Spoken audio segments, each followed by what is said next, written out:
Creativity isn't something that you can simply switch off, especially when you are an artist bringing artistic talents to everything that you do, your unique intrinsic skills and talents. But what if you were forced to create something that presents a message counter to your core beliefs? That's a question now being taken up by the United States Supreme Court in the case of 303 Creative v. Elenis. 303 Creative is owned and founded by Lorie Smith. It's based in Colorado, and she is now, as I indicated, before the United States Supreme Court in this case and represented by Alliance Defending Freedom. Today, we will speak with Ms. Smith as well as attorney Kristen Waggoner of ADF to break down the issues involved, especially how freedom of speech and religious liberty are once again coming to a head in Colorado and before the United States Supreme Court. I'm Jimmy Sengenberger, coming to you in partnership with the Washington Examiner. Jimmy at the Crossroads gets started right now. I got Jimmy at the crossroads, making sense out of nonsense. Come on, Jimmy, what you got?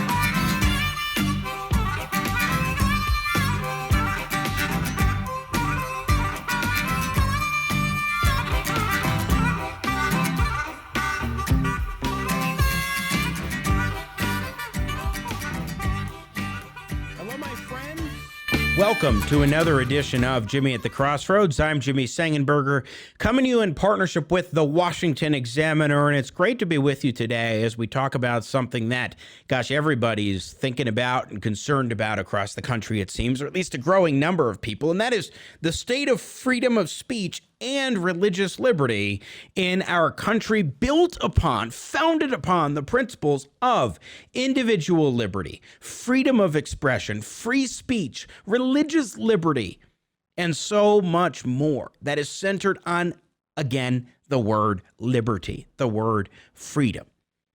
Today, we're going to speak with Lorie Smith, founder and owner of 303 Creative, a web design and graphic design company based in Colorado, as well as Kristen Waggoner, general counsel at Alliance Defending Freedom, who is representing Ms. Smith before the United States Supreme Court on an issue that truly can have widespread implications and not just impact Colorado. Lorie Smith and Kristen Waggoner join me now. Welcome, ladies, to Jimmy at the Crossroads. It's good to have you. Thanks for having us. Thank you. Thanks for coming on. I appreciate the opportunity, especially because this issue of religious liberty and freedom of speech is something that keeps coming up across the country as we see instances where government is encroaching upon that liberty. And I just want to start sort of from the top. Lorie Smith, if you could tell us about 303 Creative, what you do at your company and how it came about, because this really is, I think, you achieving a dream that you set out to achieve. Yes, I started my business 303 Creative about 10 years ago because I wanted to invest my time and my talents and my passion in promoting things that I really care about. And I do this every day through my custom graphics and websites. And while I'm happy to serve all people, and I do serve all people, including those who identify as LGBT, there are certain messages I'm unable to communicate through my business. And the government is forcing me to violate my deeply held beliefs or face fear of punishment or fines. And I'm so incredibly thankful that the United States Supreme Court has decided to hear my case this fall. And my hope and my prayer is that the highest court in our nation will continue to uphold our right to speak freely, because graphic artists, creative business professionals like myself, and ultimately all Americans deserve the right to live and work in alignment with their deeply held beliefs without the fear of unjust government punishment. Talk to me a little bit about what drives you and motivates you from an artistic vantage point, because the way you seem to approach your web design or when you were doing other aspects of your work is you seem to be coming at it from that artistic perspective. I mean, I am a harmonica player, for example, and so I'm always bringing a source of artistry to what I do when I'm performing on stage. And it seems like that's the same thing that you're bringing to your development. Of course, I approach each and every project in a different way because no two projects are alike.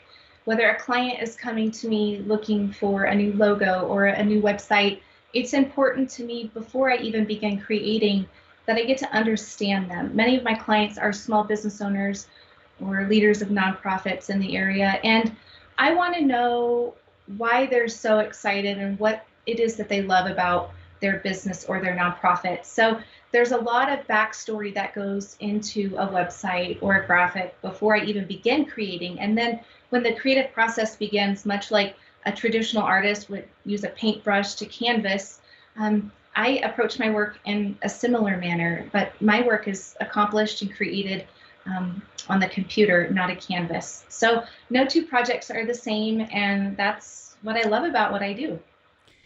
Now, one more question, then we'll bring in Kristen Waggoner. When it comes to your business and the services that you provide and to whom you provide them, is this a matter of certain individuals you deny services to, or is it about the message that you're being asked to put together on a website or some other form of artistic work?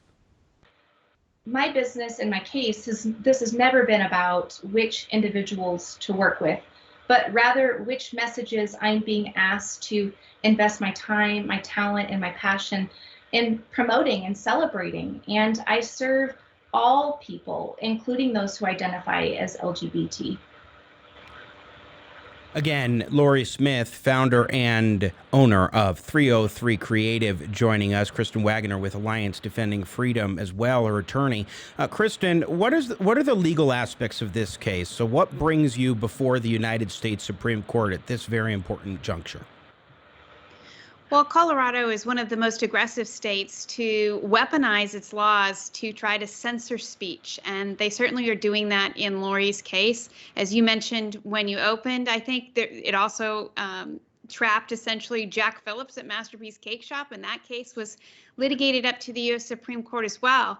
In Jack Phillips' case, he won on the free exercise of religion ground, and the issue that's in Lorie's case is free speech. The reason that was left open in Jack's case is because the court found that the hostility that Colorado displayed to Jack was so egregious, so obvious, that they didn't even need to reach the free speech issue, which then allowed Colorado to continue to go after artists who share the orthodox belief that marriage is between a man and a woman, or believe that biological sex is binary, that there's male and female. And so Colorado has continued to pursue those who hold those beliefs and try to enforce the law against them. I think one other thing I would point out in Lorie's case in particular is that there's no question that this is pure speech that's at issue.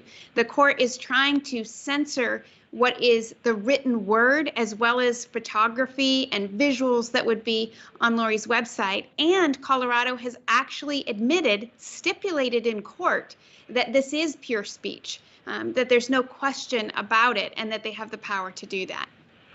If they're willing to stipulate that this is pure speech, what is the issue that is being presented, especially when we do have that First Amendment protection? At least that's what I thought we did. Well, under Colorado's interpretation of its law, it doesn't matter that it's speech. It has the right to put its thumb on the scales and censor one particular viewpoint of marriage. And that's what they're trying to do here. So you're absolutely right. The core issue is, does the free speech clause in the First Amendment protect the speech of all Americans, even those who may disagree with the government's view on a particular issue? And this transcends the particular issue in this case, which is marriage, because we know that if the government takes unto itself the right to silence speech, to silence dissent, it can do that to any one of us. So we're really all in this together. One of the things, Kristen Waggoner, that is very clear about both Lorie Smith, who joins us today, and Jack Phillips, is that when they are saying we're not willing to use our artistic talents for this particular message, it is the message that they are talking about, not the traits of the individual. Now, that may be a nuanced distinction certain people don't want to recognize or accept, but I think that's a very critical one, because you're not discriminating against an individual based on any traits. You are making a decision as an artist in your business that you cannot, in good conscience, present a particular message using those unique intrinsic talents that you have as an individual. You're absolutely right. And it's more than just artistry or creativity that's involved. Again, we need to remember that this is the written word, and the First Amendment also protects the spoken word. It protects the painter. It protects all different mediums of artistic expression.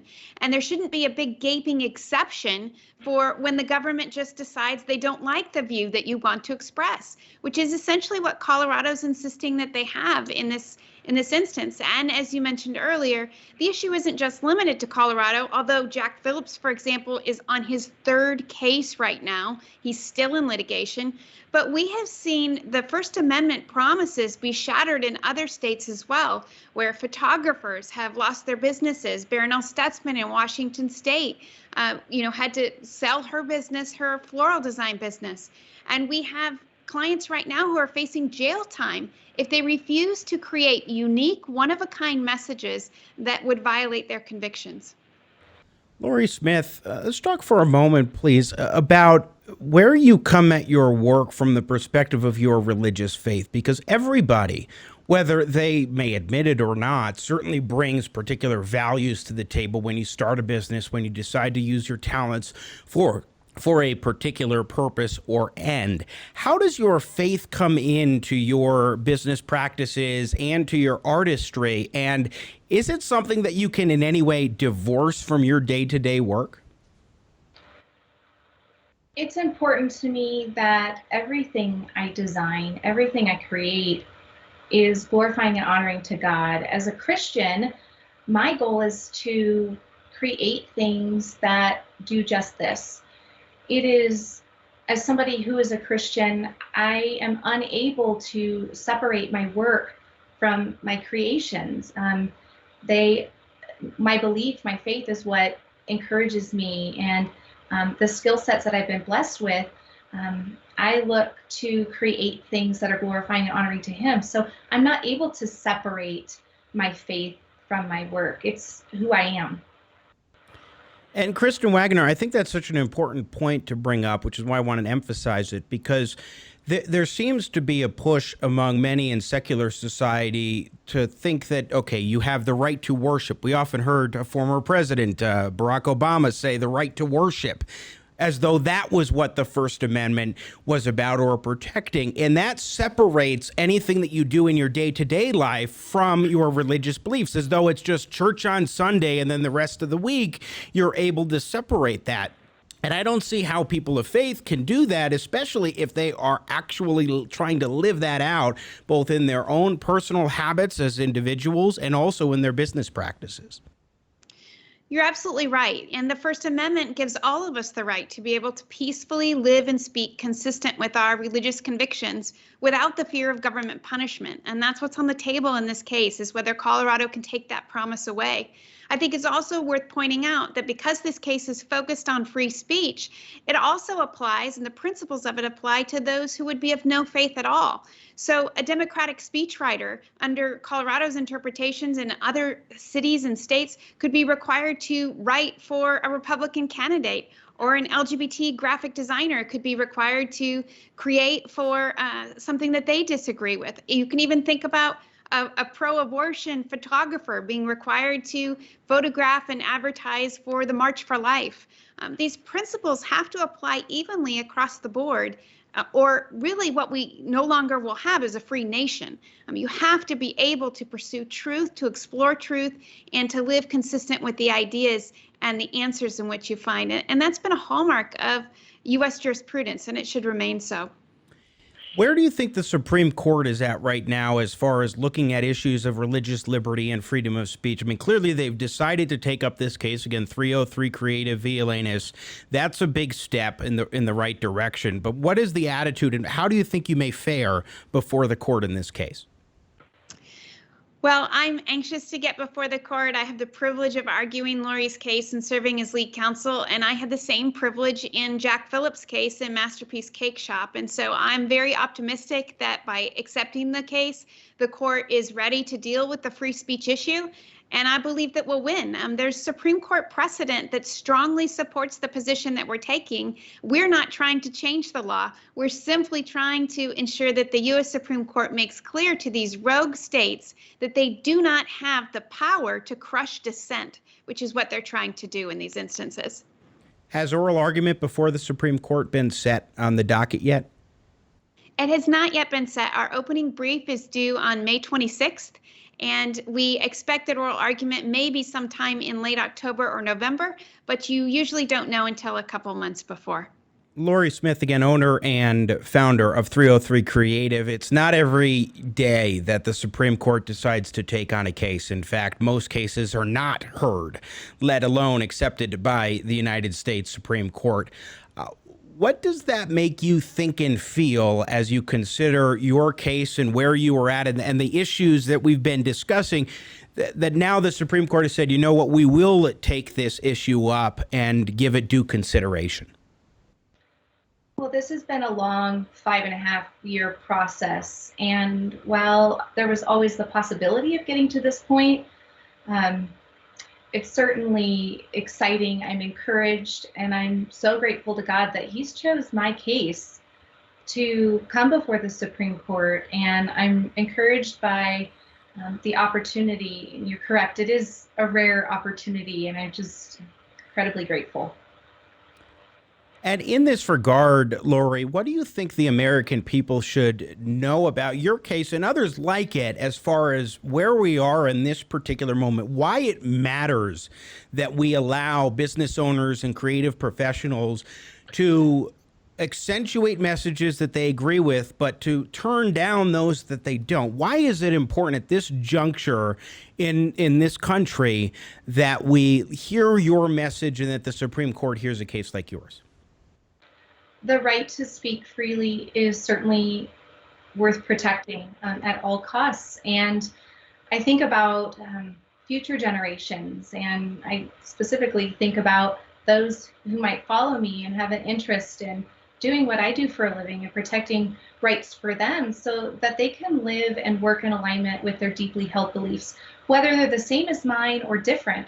But to be able to do that without being punished by the government, without being backed into a corner and forced to speak and celebrate messages that we violate or we don't agree with, that's a violation of our beliefs. And whether you agree with my beliefs or not, it's worthy of protecting.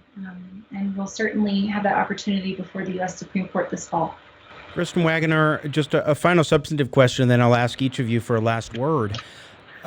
As you look at this court, sort of a similar question, as you look at this court case, what do you interpret the significance to be in terms of its potential impact, not just in Colorado, but across the country? I mean, when we did see the Supreme Court's decision in the Masterpiece Cake Shop case involving Jack Phillips, it ended up being more narrowly tailored. Do you think that this could have broader implications on protection of free speech and religious liberty?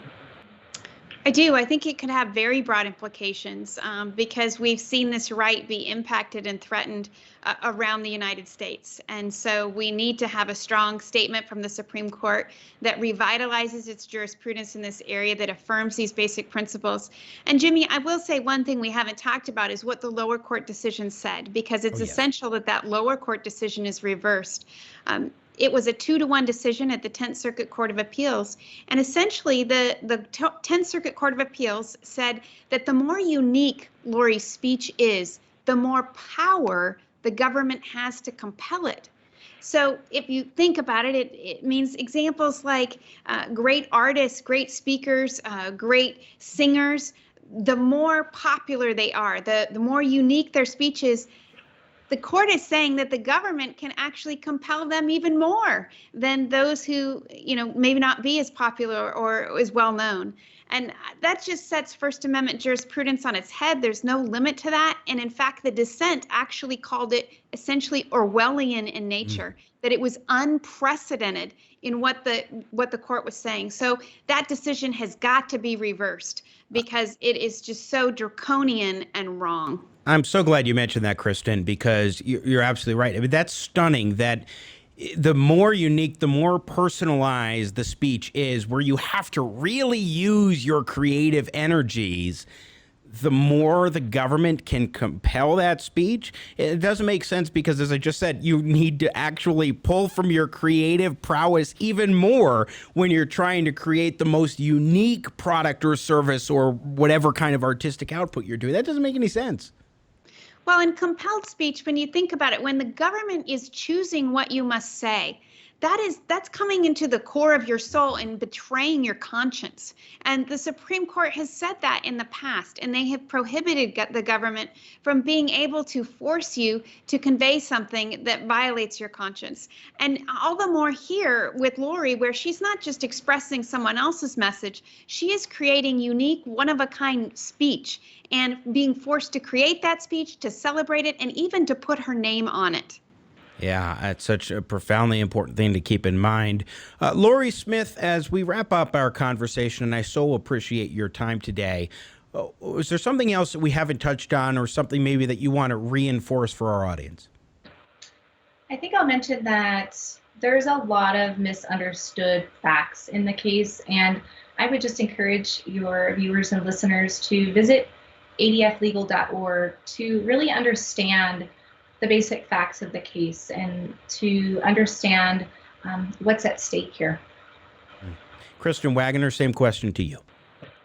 I think I would echo what Lorie said. I mean, we see, facts that are coming out that are just false and misrepresentations in what you might call mainstream media, and certainly in advocacy organizations that just aren't committed to the truth. So looking at the court's decision, looking at, Lorie's position, what we can say and we know is that the issue transcends marriage, that it is the right of all of us, even those we disagree with, to be able to speak messages that are consistent with our conscience, with our convictions. And we sink or swim together in this. So I think regardless of your view on marriage, you should stand with Lorie Smith. Compelled speech is not free speech. And that, I think, gets to the heart of what this case is about in 303 Creative v. Elenis, now before the United States Supreme Court. Lorie Smith, owner and founder of 303 Creative, and Kristen Waggoner, general counsel at Alliance Defending Freedom, representing Ms. Smith and 303 Creative before the United States Supreme Court. Thank you so much for your time, and best of luck in this case. It's so important with such broad implications, and I appreciate what you're doing. Thank you. Thank you. Once again, Lorie Smith, founder and owner of 303 Creative in Colorado, and Kristen Waggoner, general counsel at Alliance Defending Freedom, joining us today here on Jimmy at the Crossroads. And I have to tell you that this case really is, to me, a fundamentally important one. Not just because it deals with obvious questions of religious liberty and the notion of creativity among individuals who have inherent creative talents, but because it centers on the question of compelled speech. Compelled speech is not free speech. You should not, in this country, anywhere in the world really, be forced to present or speak messages with which you fervently disagree. If your conscience tells you no, then you should be able to say no across the board. We're not talking in this case about Lorie Smith discriminating against people based on their individual characteristics, but about the messages that her artistic talents are asked to present. I'm a harmonica player. When I'm on stage performing, I need to just channel my passions and my feelings and my emotions in that moment. Of course, I'm not speaking any words, but perhaps I could be asked to make some sort of a custom song one day or something along those lines. And if it's a message with which I disagree, I should be able to decline. Any person asked to use their creative talents, their unique talents, to pursue some sort of objective that they do not agree with, well, they shouldn't be forced to do that. Moreover, when we're talking about a web design company, graphic design company, they're all over the place. Now, they may not have the particular kinds of skills, mindsets, approaches that Lorie Smith's company does, but nevertheless, there are a lot of different companies out there to choose from across the country. It's not like you have to have somebody right down the street who can design your website or your graphics.